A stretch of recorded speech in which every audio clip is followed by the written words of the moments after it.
Hi friends, ഇന്നൊരു സിലോപ്പി വെച്ചിട്ട് ഒരു മുളക് ചാറാണ് ഉണ്ടാക്കാൻ പോകുന്നത്. അതിനായിട്ട് സിലോപ്പിയ നല്ലോണം വെട്ടിക്കഴുകി സുന്ദരിയാക്കി എടുത്തിട്ടുണ്ട്. കുറച്ചെടുത്ത് വറുക്കാം, കുറച്ച് കറിയും വയ്ക്കാം.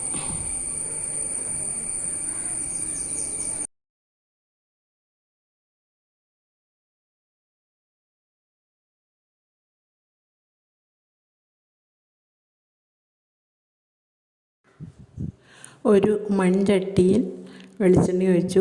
അതിലേക്ക് കടുകിട്ട് പൊട്ടിച്ചു. അതിലേക്ക് ഉലുവ കൂടി ചേർത്ത് പൊട്ടിച്ചെടുത്ത ശേഷം വറ്റൽമുളകിട്ടു, കറിവേപ്പില ചേർത്തു,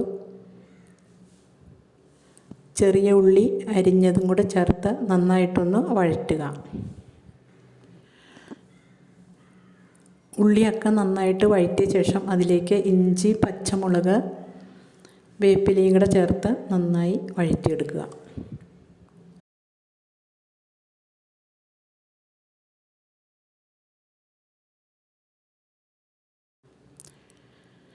ഇതിലേക്ക് ആവശ്യമായ പൊടികൾ നമ്മൾക്ക് ചേർക്കാം. മല്ലിപ്പൊടി, മുളക് പൊടി, മഞ്ഞൾപ്പൊടി ഇവയും കൂടെ ചേർത്ത് നന്നായിട്ട് ഒന്ന് വഴറ്റുക.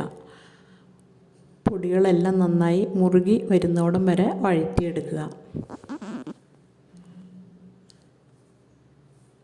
അതിനുശേഷം കുടംപുളി ചേർത്ത് കൊടുക്കുക. വെള്ളം കൂടി ചേർത്തിട്ട് നന്നായി ഉപ്പ് ചേർക്കുക. നന്നായി തിളച്ച ശേഷം മീൻ എടുത്ത് ഇടുക. മീൻ മുറിച്ചിട്ടില്ല, മുഴുവനെ തന്നെയാണ് ഇട്ടേക്കുന്നത്. ഈ കറി നന്നായി പറ്റി വരുമ്പോൾ ഇറക്കി വെച്ച് ഉപയോഗിക്കാം. നല്ല അടിപൊളി ടേസ്റ്റിയായ ഒരു കറിയാണിത്, മുളക് ചാറ് വെച്ചത്, മീൻ മുളക് ചാറ് വെച്ചത്.